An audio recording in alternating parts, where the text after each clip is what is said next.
പ്രിയപ്പെട്ട കുട്ടികളെ, ഇന്നത്തെ ഈ ഒരു വീഡിയോയിൽ നമ്മൾ ഡിസ്കസ് ചെയ്യണത് +2 കമ്പ്യൂട്ടറൈസ്ഡ് അക്കൗണ്ടിങ്ങിലെ 5ാമത്തെ ചാപ്റ്റർ ആയിട്ടുള്ള അക്കൗണ്ടിങ് സോഫ്റ്റ്വെയർ പാക്കേജ് ജിനൂക്കാത്തയിലെ ഇമ്പോർട്ടൻറ്റ് ക്വസ്റ്റ്യൻസ് ആണ്. എക്സാം പോയിന്റ് ഓഫ് വ്യൂവിൽ വരാൻ സാധ്യതയുള്ള ക്വസ്റ്റ്യൻസ് ആണ് ഈ ഒരു വീഡിയോയിൽ ഡിസ്കസ് ചെയ്യുന്നത്.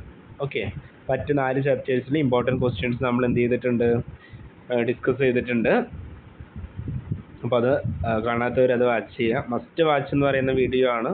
ഓക്കെ, മസ്റ്റ് സ്റ്റഡിയാണ്. മസ്റ്റ് വാച്ച് മാത്രം പോരാ, മസ്റ്റ് എന്ത് ചെയ്യണം, പഠിക്കും വേണം. ഓക്കെ, ഇപ്പോൾ ഇവിടെ നോക്കുക, 5ാമത്തെ ചാപ്റ്ററിൽ ജിനൂക്കാത്തനെ കുറിച്ചാണ് പഠിക്കാനുണ്ടായിരുന്നത്. ഓക്കെ, അപ്പോൾ ജിനൂക്കാത്ത നമ്മൾ പ്രാക്ടിക്കലിൽ ലാബ് എക്സാമിനൊക്കെ അത്യാവശ്യം കവർ ചെയ്തിട്ടുള്ളൊരു ഭാഗം തന്നെയാണ്.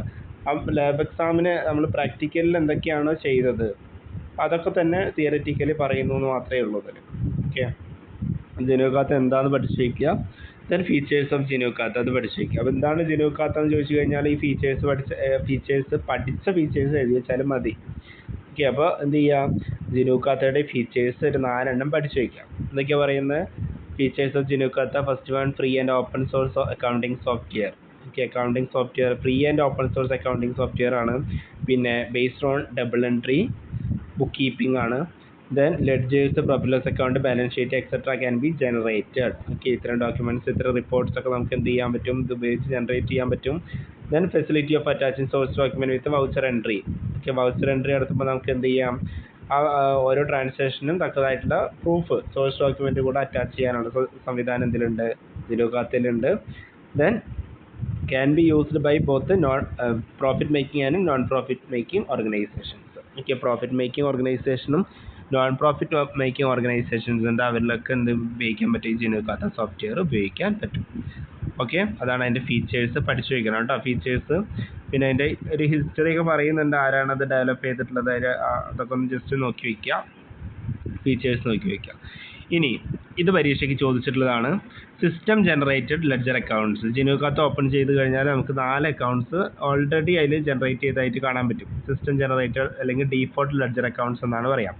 അത് ഏതാണെന്നൊക്കെ പഠിച്ചു വയ്ക്കണം. ഏതൊക്കെയാണ്? Closing stock, opening stock, stock at the beginning, profit loss account. Okay, ഈ 4 അക്കൗണ്ട്സ് നമ്മൾ ക്രിയേറ്റ് ചെയ്യേണ്ട ആവശ്യമില്ല, ഓൾറെഡി അതിലുണ്ടാവും. ഒക്കെ നമ്മൾ ഓൾറെഡി ഡിസ്കസ് ചെയ്തിട്ടുള്ള കാര്യമാണ്, നമ്മൾ ചെയ്തിട്ടുള്ള കാര്യമാണ്. ഓക്കെ, ഇനി ഈ ഓരോ അക്കൗണ്ട്സിൻ്റെയും ഗ്രൂപ്പും സബ് ഗ്രൂപ്പും കൂടെ മനസ്സിലാക്കി വയ്ക്കുക. ക്ലോസിംഗ് സ്റ്റോക്കിൻ്റെ ഗ്രൂപ്പ് കറണ്ട് അസറ്റ് ആണ്, സബ് ഗ്രൂപ്പ് ഇൻവെൻട്രി ആണ്. ഓപ്പണിംഗ് സ്റ്റോക്ക് ഡയറക്റ്റ് എക്സ്പെൻസ് ആണ്, സബ് ഗ്രൂപ്പ് ഇല്ല. Then stock at the beginning current asset ആണ്, ഇൻവെൻട്രി ആണ്, സബ് ഗ്രൂപ്പ് വരിക. Profit loss account direct income ആണ്, സബ് ഗ്രൂപ്പ് നൺ ആണ്. ഓക്കെ, അപ്പോൾ ഇത് എടുത്ത് ചോദിക്കാറുണ്ട്. ജിനൂക്കാത്തയിൽ ഡീഫോൾട്ട് ആയിട്ട് അല്ലെങ്കിൽ സിസ്റ്റം ജനറേറ്റഡ് ലെഡ്ജർ അക്കൗണ്ട്സ് ഏതാന്നുള്ള രീതിയിൽ ചോദിക്കാറുണ്ട്. അപ്പോൾ അത് പഠിച്ചു വയ്ക്കണം കേട്ടോ. ഇനി നമ്മുടെ എക്സാമിന് ചോദിക്കുന്നതാണ്, നമ്മുടെ ലാബ് എക്സാമിന് ചെയ്തതുമാണ്, ലെഡ്ജർ അക്കൗണ്ട്സ് എങ്ങനെയാണ് ജിനൂക്കാത്തയിൽ ക്രിയേറ്റ് ചെയ്യുക എന്നുള്ളത്. ഓക്കെ, ആദ്യം നമ്മൾ ജിനൂക്കാത്ത ഓപ്പൺ ചെയ്യാനുള്ള സ്റ്റെപ്സ് ഒക്കെ എഴുതി വയ്ക്കാം. ദെൻ അക്കൗണ്ട് ക്രിയേറ്റ് ചെയ്യാനായിട്ട് എന്ത് ചെയ്യാം, മാസ്റ്ററിൽ ക്രിയേറ്റ് അക്കൗണ്ടിൽ പോവാം. ഓക്കെ, മാസ്റ്ററിൽ ക്രിയേറ്റ് അക്കൗണ്ട് പോയിട്ട് group, sub group, account name, then save button. Amount കൊടുക്കണമെങ്കിൽ എമൗണ്ട് അത്രയും കൊടുത്തിട്ട് എന്ത് ചെയ്യാം, നമുക്ക് ലെഡ്ജർ അക്കൗണ്ട്സ് ക്രിയേറ്റ് ചെയ്യാം. അത് ഇമ്പോർട്ടൻ്റ് ആണ്, പഠിച്ചു വയ്ക്കണം കേട്ടോ. നമ്മുടെ മോഡൽ എക്സാമിന് ചോദിച്ചതായിരുന്നു. അവിടെ ആൻസർ കീഴിൽ ഈ ഒരു സാധനമാണ് അവിടെ വേണ്ടത്, മാസ്റ്ററിൽ ക്രിയേറ്റ് അക്കൗണ്ട്. ലെഡ്ജർ ക്രിയേഷൻ എന്ന് പറയുമ്പോൾ മാസ്റ്ററിൽ എന്താണ്, ക്രിയേറ്റ് അക്കൗണ്ട്. ഓക്കെ, ആദ്യം ജിനൂക്കാത്ത ഓപ്പൺ ചെയ്യുക. ജിനൂക്കാത്ത ഓപ്പൺ ചെയ്യുമ്പോൾ സ്റ്റെപ്സ് ഒക്കെ അറിയാലോ. ആ സ്റ്റെപ്സ് കഴിഞ്ഞാൽ ജിനൂക്കാത്തൻ്റെ ഹോം പേജ് ഓപ്പൺ ആയിട്ട് വരും. എന്നിട്ട് അതിൽ മാസ്റ്റർ മെനുവിൽ എന്ത് ചെയ്യുക, ക്രിയേറ്റ് അക്കൗണ്ട് കൊടുക്കുക. അതിൽ group, sub group, account name, last save button കൊടുക്കുക. ഇതാണ് അതിൻ്റെ ഫോർമാറ്റ് വരുന്നത്.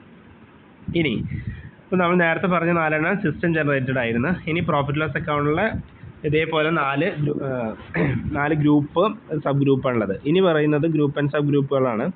Okay, balance sheet, profit loss account 4 എണ്ണം ഉണ്ട്, ബാക്കിയുള്ളതൊക്കെ എന്താണ്, ബാലൻസ് ഷീറ്റിലാണ്. അപ്പോൾ ഇവിടെ പ്രോഫിറ്റ് ലോസ് അക്കൗണ്ടിൽ 4 ഗ്രൂപ്പാണ് വരിക. Direct income, direct expense, indirect income, indirect expense.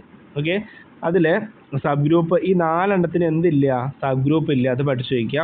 ഇനി ഇതിൽ എന്തൊക്കെയാണ്, ഏതൊക്കെ അക്കൗണ്ട്സ് ആണ് ഈ ഗ്രൂപ്പിന് അണ്ടറിൽ വരിക, അത് പഠിച്ചു വയ്ക്കണം.